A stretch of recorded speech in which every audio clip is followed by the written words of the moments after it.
అందరికీ నమస్తే అండి. ఈరోజు పిల్లలు పెద్దలు ఎంతో ఇష్టంగా తినగలిగే పోహా బైట్స్ రెడీ చేసుకున్నాం. ఈ రెసిపీని మీతో షేర్ చేసుకోవాలనుకుంటున్నాను.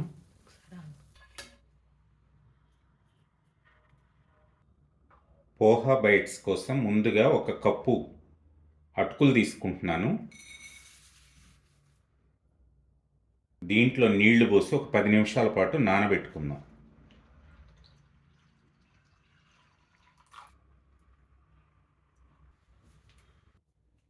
పది నిమిషాలు అయిపోయిందండి. అటుకులు బాగా నానాయి.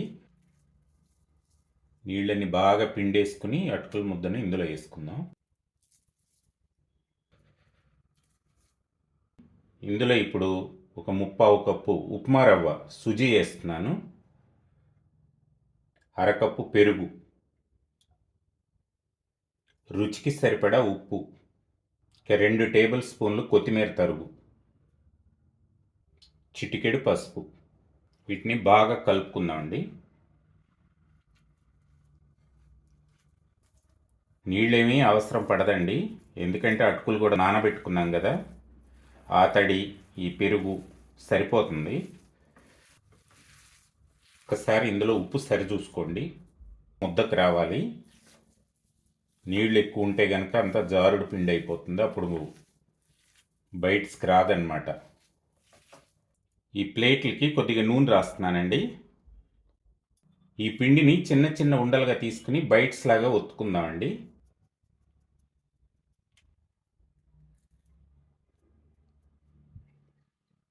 ఈ ప్లేట్లో ఇట్లా సర్దుకుందాం. అన్నిటినీ ఇట్లా చేసుకుని చూపిస్తానండి. ఈ అటుకుల మిశ్రమాన్నంతా ఇట్లా చిన్న చిన్న వడల్లాగా ఒత్తుకుని ప్లేట్లలో సర్దాను. వీటిని ఇప్పుడు ఆవిరి మీద ఉడికించుకుందాం. దీంట్లో వాటర్ పోస్తున్నానండి.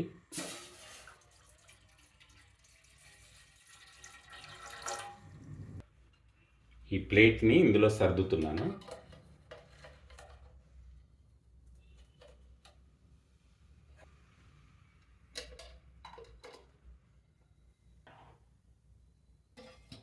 పది నిమిషాల పాటు ఆవిరి పైన ఈ బైట్స్ని ఉడికించుకుందామండి.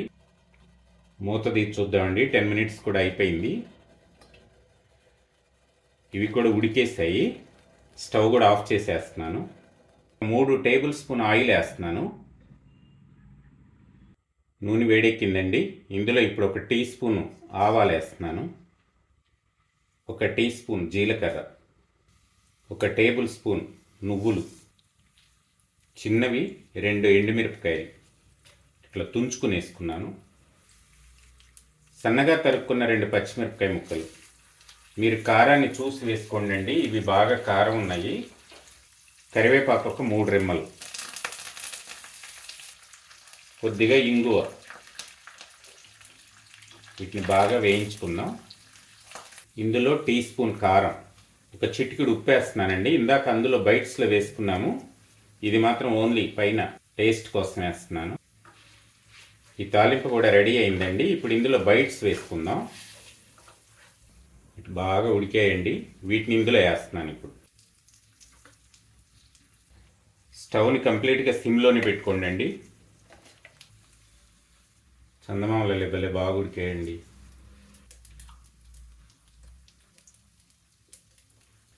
వీటిని ఒకసారి ఇట్లా తిప్పుకుందామండి.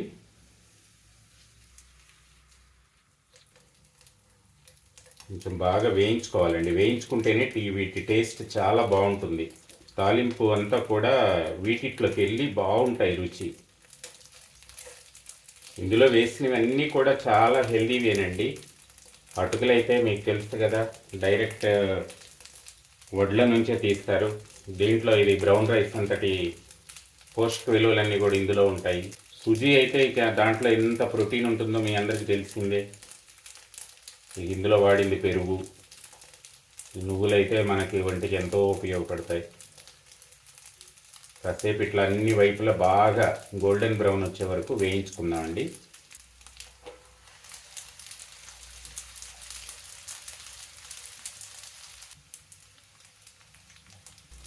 దీన్ని స్నాక్ లాగానే వాడుకోవచ్చు.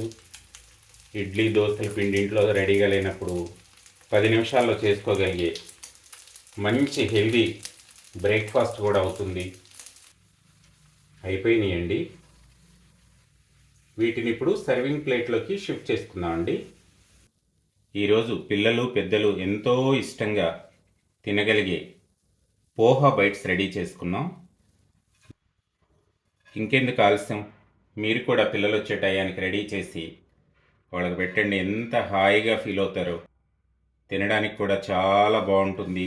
దీన్ని టమాటా కెచప్తో నంచుకుని తింటే సూపర్ ఉంటుంది.